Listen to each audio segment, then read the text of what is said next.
கடிச்சு great friends பார்த்தீங்கன்னா Mahindra TV 300 இது. இந்த வண்டி வந்து பார்த்தீங்கன்னா ஒரு 2018 மாடல் இந்த வண்டி. இந்த வண்டியில் என்ன ப்ராப்ளம்னா இன்ஜினோட அப்நார்மல் நாய்ஸ் தான். அதுதான் இந்த வீடியோவில் போடுறேன் பாருங்கள் ஃப்ரெண்ட்ஸ். இந்த டிவி 1 கிலோமீட்டர் வந்து பார்த்தீங்கன்னா 1,81,000 கிலோமீட்டர் ஓடி இருக்கு. இப்போ நான் வண்டி ஸ்டார்ட் பண்ணுறேன். இது வந்து பார்த்தீங்கன்னா ஒரு ஆட்டோமேட்டிக் டிரான்ஸ்மிஷனு.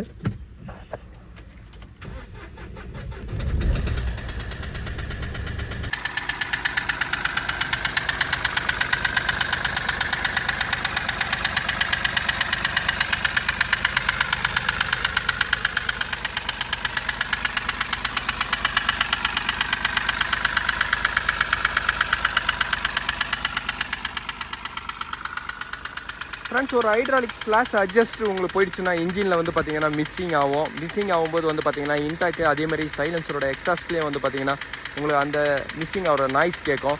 ஆனால் இந்த வண்டியில் வந்து பார்த்தீங்கன்னா எந்த ஒரு மிஸ்ஸிங்கும் இல்லை. இதில் வந்து பார்த்தீங்கன்னா ஒரு பிஸ்டனில் வர நாய்ஸ் தான் நான் ஐடென்டிஃபிகேஷன் பண்ண வரைக்கும். இப்போ நான் இந்த இன்ஜின் பாருங்கள், நாய்ஸ் பாருங்கள்.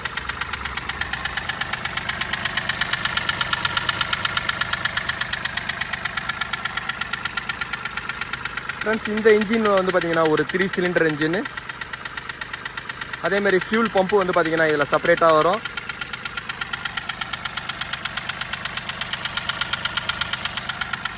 வணக்கம் என்னுடைய யூடியூப் சப்ஸ்கிரைபர் எல்லாருக்கும் வந்து பார்த்தீங்கன்னா ஒரு பெரிய நான் நன்றி தெரிவிச்சுக்கிறேன். ஃப்ரெண்ட்ஸ், இந்த வண்டி வந்து பார்த்தீங்கன்னா ஒரு இன்ஜினில் அப்நார்மல் நாய்ஸ். இந்த அப்நார்மல் நாய்ஸோட ரீசன் என்னன்னா ஒரு பிஸ்டன் வந்து ஒரு ஸ்லாப்பிங் நாய்ஸ் தான். பிஸ்டன் எப்பவுமே ஸ்லாப்பிங் நாய்ஸ் ஏன் வருது அப்படின்னும் போது வந்து பார்த்தீங்கன்னா அந்த கூலண்ட்டு எப்பவுமே மெயின்டைன் பண்ணணும். கூலண்ட்டை மெயின்டைன் பண்ணலைன்னும் போது வந்து பார்த்தீங்கன்னா இன்ஜின் ஓவரிட் ஆகும். இன்ஜின் ஓவரிட் ஆகும்போது வந்து பார்த்தீங்கன்னா அந்த பிஸ்டன் போர் இருக்கும், பிஸ்டனை வந்து பார்த்தீங்கன்னா சீஸ் ஆகும். ஓவரிட் ஆகி மெல்ட் ஆகி சீஸ் ஆகும்போது வந்து பார்த்தீங்கன்னா இந்த மாதிரி நாய்ஸ் வரும். நீங்க அதுக்கப்புறம் வண்டி ஸ்டார்ட் பண்ணும்போது வந்து பார்த்தீங்கன்னா பிஸ்டன் அந்த கிராங்க் ஷாஃப்டோட மூவிங்க்கு எல்லாமே ஓடும்போது அந்த பிஸ்டனுக்கும் போருக்கும் வந்து பார்த்தீங்கன்னா அந்த ஓவல்னால ஒரு ஸ்லாப்பிங் நாய்ஸ் வரும். இந்த வண்டியோட கம்ப்ளைண்டா அதுதான். அந்த ரீசன்னால தான் இந்த வண்டி ஆயிடுச்சு. எப்பவுமே ஒரு காரை வந்து நீங்க மெயின்டைன் பண்ணுங்க. அது இன்ஜின் ஆயிலா இருந்தாலும், இன்ஜின் ஆயில் உங்களுக்கு கம்மியா இருந்தாலும் வந்து பாத்தீங்கன்னா அந்த ஃபிளாஷ் அட்ஜஸ்டரோட நாய்ஸ் உங்களுக்கு ஃபர்ஸ்ட் ஸ்டார்டிங்ல வரும். அதே மாதிரி ஆயிலோட கிராங்க் ஷாஃப்டும் வந்து பாத்தீங்கன்னா சீஸ் ஆகும். ஆயிலோட சர்க்குலேஷன் இல்லைன்னும் பொழுது டர்போவும் வந்து பாத்தீங்கன்னா உங்களுக்கு சீஸ் ஆயிடும். எப்பவுமே நிறைய பேர் என்ன நினைக்கிறாங்கன்னா டர்போ போறவோட ரீசனே வந்து பாத்தீங்கன்னா ஆயில கரெக்டா மெயின்டைன் பண்ணாதனாலதான். இப்போ ஒரு ஆயில் சம்ப் வந்து பாத்தீங்கன்னா டென்ட் ஆயிடும். ஆயில் சம்ப் டென்ட் ஆனோன்னா அவங்க வண்டி ஓட்டுவாங்க. ஆனா வண்டி ஓட்டும் போது டர்போ தான் பாத்தீங்கன்னா ஃபர்ஸ்ட் சீஸ் ஆகும். ஏன்னா டர்போவோட ஆர்பிஎம் வந்து பாத்தீங்கன்னா ஐட்லிங்ல உங்களுக்கு 50,000 வரும். அதனால அந்த டர்போ தான் வந்து பாத்தீங்கன்னா சீஸ் ஆகும். அதுக்கப்புறம் தான் வந்து பாத்தீங்கன்னா மற்ற பார்ட்ஸ் எல்லாமே உங்களுக்கு ஸ்ட்ரெயின் ஆகும். நீங்க இன்ஜினை இறக்கி நீங்க வேலை எல்லாம் பார்த்ததுக்கு அப்புறம் எல்லாத்தையும் மாட்டும்போது வந்து பாத்தீங்கன்னா டர்போ அதுக்கப்புறம் தான் கம்ப்ளைண்ட் வரும். இதனால எப்பவுமே ஒரு காரை நீங்க மெயின்டைன் பண்ணி ஓட்டுங்க. ஒரு ஷோரூம்ல இருந்து ஒரு வண்டி எடுத்து நீங்க வண்டியை டிரைவ் பண்ணும்போது ஆயில் சம்ப் அடிபட்டுச்சு. ஆயில் சம்ப் அடிபட்டு நீங்க 2 கிலோமீட்டர் ஓட்டும் போது வந்து பாத்தீங்கன்னா அந்த இன்ஜினும் உங்களுக்கு இந்த மாதிரி தான் வரும். ஒரு நல்ல வண்டிங்கெல்லாம் வந்து பாத்தீங்கன்னா ஏன் இந்த வண்டி நான் ஓடாத வண்டி மாதிரி தெரியுது, இதெல்லாம் வந்து சீஸா இருக்கிற ரீசனே வந்து பாத்தீங்கன்னா இதனாலதான். கேர்லெஸ் டிரைவிங் தான் வந்து பாத்தீங்கன்னா இன்ஜின்ல அதிகமான ஃபால்ட் வரதுக்கு ரீசனு. இப்போ உங்களுக்கு தெரிஞ்சவங்கள்ட்ட யார்ட்டாவது கொடுக்கும்போது அந்த வண்டியை வந்து அவங்க கேர்லெஸ் டிரைவிங் பண்ணிட்டு ஏதாவது ஒரு கம்ப்ளைண்டோ ஏதாவது ஹிட் பண்ணும்போது கீழே ஏதாவது அடிபட்டுச்சுன்னா கூட வந்து பாத்தீங்கன்னா அதுல வரும். கூலண்டோட ஓசு கொடுக்குறாங்கன்னா ஒரு பைப்புக்கும் இன்னொரு பைப்புக்கும் நடுவுல அந்த வைப்ரேஷனை கண்ட்ரோல் பண்றதுக்கு தான் வந்து பாத்தீங்கன்னா ஓசே கொடுக்குது. ஓஸ் கொடுக்குற ரீசனே வந்து பாத்தீங்கன்னா ஒரு வைப்ரேஷன் தான், கண்ட்ரோல் பண்றதுக்கு தான். ஒரு இன்ஜின்ல இருந்து வர அதிகமான வைப்ரேஷனுக்கு நேரா ஒரு பைப்பை ஸ்ட்ரைட் ஒரு இரும்பு பைப்பே ஒரு வண்டியில கொடுக்குறாங்க அப்படின்னும் போது வந்து பாத்தீங்கன்னா அந்த இடத்துல இன்னும் வைப்ரேஷன் அதிகமாகும். அதனாலதான் வந்து பாத்தீங்கன்னா ரெண்டுத்துக்கும் ஒரு ஓஸ் கொடுக்குறாங்க. இந்த ரப்பர் ஓஸ் வந்து பாத்தீங்கன்னா வைப்ரேஷனோ இல்ல ரப்பர் ஓஸோட மெட்டீரியல் கூலண்ட்டை கரெக்டா மெயின்டைன் பண்ணலாம். இந்த மாதிரி ரீசன்னால வந்து பாத்தீங்கன்னா ஓஸ் எல்லாம் வந்து பாத்தீங்கன்னா ஓட்ட விழும், இல்ல ஓஸ் எல்லாம் போகும். அந்த டைம்ல அந்த கூலண்ட் நீங்க டெம்பரேச்சரை பார்த்து ஓட்டணும். டெம்பரேச்சரை பார்த்து ஓட்டல என்னும்போது வந்து பாத்தீங்கன்னா இந்த மாதிரி நிறைய கம்ப்ளைண்ட் வரும். இன்னொன்னு கூலண்ட்டை கரெக்டா ப்ராப்பரா மெயின்டைன் பண்ணாதனாலதான். ரேடியேட்டர் கேப்பை தான் நீங்க திறந்து பார்க்கணும். எல்லாமே கூலண்ட் டேங்க்ல இருந்து தான் ரேடியேட்டருக்கு வரும். ஆனா எல்லாரும் என்ன நினைக்கிறாங்கன்னா கூலண்ட் டேங்க்ல தான் வந்து பாத்தீங்கன்னா லெவல் செக் பண்றாங்க. ஆனா கேப் கொடுக்கும்போது வந்து பாத்தீங்கன்னா அந்த கேப்ல தான் வந்து பாத்தீங்கன்னா நீங்க கூலண்ட்டை செக் பண்ணணும். ஏன்னா கேப்ல இருக்கிற அந்த செக்ஷன் பவர்ல தான் வந்து பாத்தீங்கன்னா டேங்க்ல இருக்கிற தண்ணி இங்க வரும்.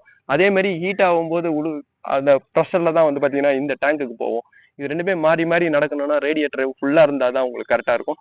இந்த வண்டியோட கம்ப்ளைண்ட் என்ன ஆச்சு நான் பாக்குறேன். என்னுடைய ஒப்பீனியன் வந்து பாத்தீங்கன்னா இந்த வண்டியோட கம்ப்ளைண்ட் வந்து பிஸ்டன் சீஸ் ஆயிருக்கிறது, அதுதான் என்னோட ஒப்பீனியன். ஏன் சீஸ் ஆயிடுச்சுன்னு இந்த இன்ஜினை நான் டிஸ்மேண்டிங் பண்றேன். பாருங்க ஃப்ரெண்ட்ஸ், இந்த வண்டியோட ஃபியூல் பம்பு வந்து பார்த்தீங்கன்னா உங்களுக்கு இன்ஜினோட டாப்பில் தான் இருக்கும். கேமோட பவரில் தான் வந்து பார்த்தீங்கன்னா இந்த ஃபியூல் பம்ப் உங்களுக்கு ஆப்ரேட் ஆகும். ஏன்னா கேம் ஷாஃப்ட் மேலே தான் உங்களுக்கு டாப் கவரில் தான் வந்து பார்த்தீங்கன்னா இது ஃபிட் பண்ணியிருப்பாங்க. அதேமாதிரி இதில் வர ஒரு இன்லெட் மீட்டரிங் ஃபியூலோட மீட்டரிங் வால்வும் வந்து பார்த்தீங்கன்னா இதில் செப்பரேட்டாக தான் வரும். ஃபியூல் டேங்க்லேருந்து வர உங்களுக்கு ப்ரெஷர் ஃபியூல் வந்து பார்த்திங்கன்னா இந்த இடத்துல இருக்கும். உங்களுக்கு இந்த வால்வு தான் வந்து பார்த்திங்கன்னா உங்களுக்கு எவ்வளோ ஃபியூல் உள்ளே போகணும், எவ்வளோ ஃபியூலை கட் பண்ணணுன்றது வந்து பார்த்திங்கன்னா உங்களுக்கு இந்த கண்ட்ரோல் தான், உங்களுக்கு மீட்டரிங் கண்ட்ரோல் தான் உங்களுக்கு டிசைட் பண்ணோம். இசிஎம் கொடுக்குற சிக்னலுக்கு ஏற்ற மாதிரி வந்து பார்த்திங்கன்னா இதை ஃபியூலை வந்து உங்களுக்கு கொடுக்கும். இந்த பம்பு வந்து பார்த்திங்கன்னா உங்களுக்கு வர ஃபியூலை உங்களுக்கு பம்ப் பண்ணி மட்டும் உங்களுக்கு கொடுத்துன்னு இருக்கும். ப்ரெஷருக்கு உங்களுக்கு அதிகமாக கொடுக்கணும்னா இங்கே ஃபியூல் அதிகமாக வரும்போது ப்ரெஷர் உங்களுக்கு அதிகமாக வரும். இப்போ நான் இந்த டாப் கவரை நான் ரிமூவ் பண்ணுறேன். இன்ஜினோட ஆயிலும் கூலண்ட்டை வந்து பார்த்திங்கன்னா நான் ஃபஸ்ட்டு நான் ரிமூவ் பண்ணுறேன்.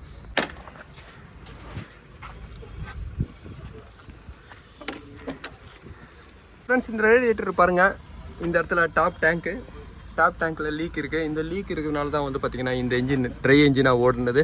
எப்போவுமே கூலண்ட் கொடுக்குற கலரோட ரீசனே வந்து பார்த்திங்கன்னா இந்த மாதிரி உங்களுக்கு ஐடென்டிஃபிகேஷன் சீக்கிரமாக பண்ணலாம் அப்படின்றனால தான் பார்த்திங்கன்னா இந்த மாதிரி கொடுக்குறாங்க. இப்போ இந்த இன்ஜினும் வந்து பார்த்திங்கன்னா கூலண்ட் இல்லாதனால தான் ட்ரை ஆகிட்டுருக்கு. இப்போ நான் இது ரேடியேட்டர் ரிமூவ் பண்ணுறேன். ஃப்ரெண்ட்ஸ், இந்த டிவி 300 வந்து பார்த்திங்கன்னா ஒரு ஏஎம்டி கியர் பாக்ஸ் தான். இப்போ நான் கியர் பாக்ஸில் வந்து பார்த்திங்கன்னா கிளச்சி எஸ்சிஎஸ் நான் இப்போ ரிமூவ் பண்ணிட்டேன். அதேமாதிரி வந்து பார்த்திங்கன்னா செல்ஃப் ஸ்டார்ட்டோட மவுண்டிங் போல்ட் எல்லாமே நான் இப்போ ரிமூவ் பண்ணுறேன்.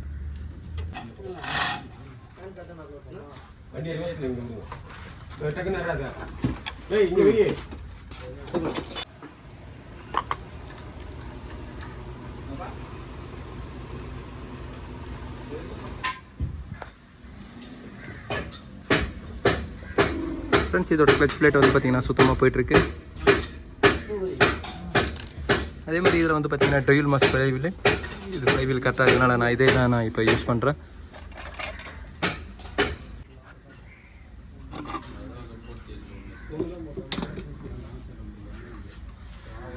ஃப்ரெண்ட்ஸ், இந்த வண்டியில் வந்து பார்த்திங்கன்னா ஒரு ட்வின் டர்போ வரும். ஒன்று வந்து பார்த்திங்கன்னா உங்களுக்கு டர்போ லாகை கண்ட்ரோல் பண்ணுறதுக்கு சின்ன டர்போ ஒன்று வரும். இன்னொன்று வந்து பார்த்திங்கன்னா மெயின் டர்போ வரும்.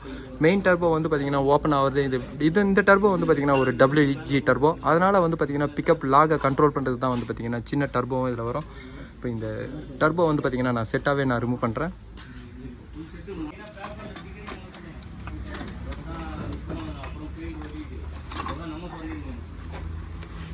இந்த 2 டர்போ வந்து பார்த்திங்கன்னா குட் கண்டிஷனில் இருக்கிறதுனால நான் இந்த டர்போ எதுவும் நான் டச் பண்ணல. ஃப்ரெண்ட்ஸ், இதோட EGR வந்து பார்த்திங்கன்னா ஒரு வேக்கம் டைப் EGR. வேக்கம் உள்ளே வரும்போது வந்து பார்த்திங்கன்னா இந்த EGR ஓப்பன் ஆகி உங்களுக்கு பொல்யூஷனை வந்து இன்டாக் உள்ளே உங்களுக்கு கொடுக்கும். ஃப்ரெண்ட்ஸ், இதுக்கப்புறம் ஆயில் கூலர் அசம்பிளியை நான் ரிமூவ் பண்ணுறேன். ஃப்ரெண்ட்ஸ், ஆயில் கூலரும் அதேமாதிரி ஆயில் ஃபில்டரோட பாடி சுவிட்ச் எல்லாமே வந்து பார்த்திங்கன்னா ஒரே யூனிட்லேயே இருக்குது. இப்போ இதுக்கப்புறம் வந்து பார்த்திங்கன்னா இன்டாக் மேனிஃபோல்டை தான் நான் ரிமூவ் பண்ணுறேன்.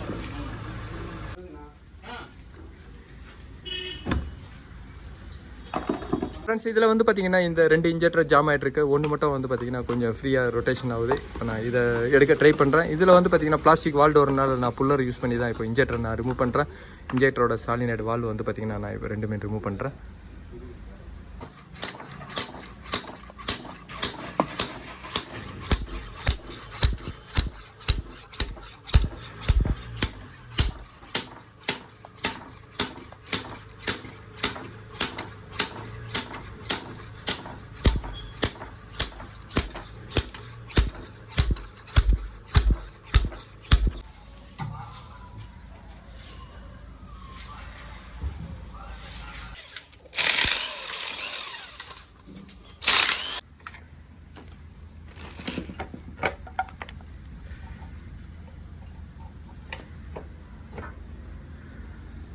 ஃப்ரெண்ட்ஸ், இந்த வண்டியில் வந்து பார்த்திங்கன்னா ஒரு பெரிய கம்பெனியில் பண்ண அட்வான்டேஜ் என்னென்னா இந்த கீ காடி தான். பழைய உங்களுக்கு எஸ்யூவி வண்டியில் வந்து பார்த்திங்கன்னா இந்த கீ காடி இல்லைன்னும் பொழுது அந்த புள்ளி லூஸ் ஆகிடுச்சுனா கூட வந்து பார்த்திங்கன்னா ஆயில் பம்ப் வேலை செய்யாது, இன்ஜின் சீஸ் ஆகும்.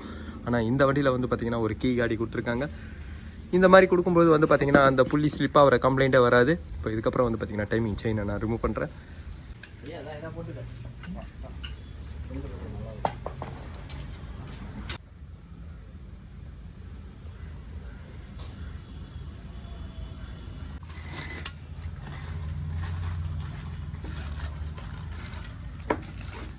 ஃப்ரெண்ட்ஸ், இந்த டிவி 300ஓட இன்ஜினை ஃபுல்லாக வந்து பார்த்திங்கன்னா நான் டிஸ்மேண்டிங் பண்ணிட்டேன். இதோட ரீசன் பாருங்கள்.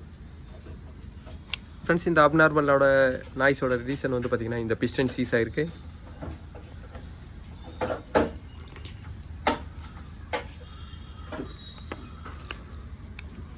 ஒரு பிஸ்டன் மட்டும்தான் வந்து பார்த்திங்கன்னா இதில் ஹீட் ஆகி சீஸ் ஆகிட்டு இருக்கு. ஃப்ரெண்ட்ஸ், இதில் போரும் பாருங்கள்.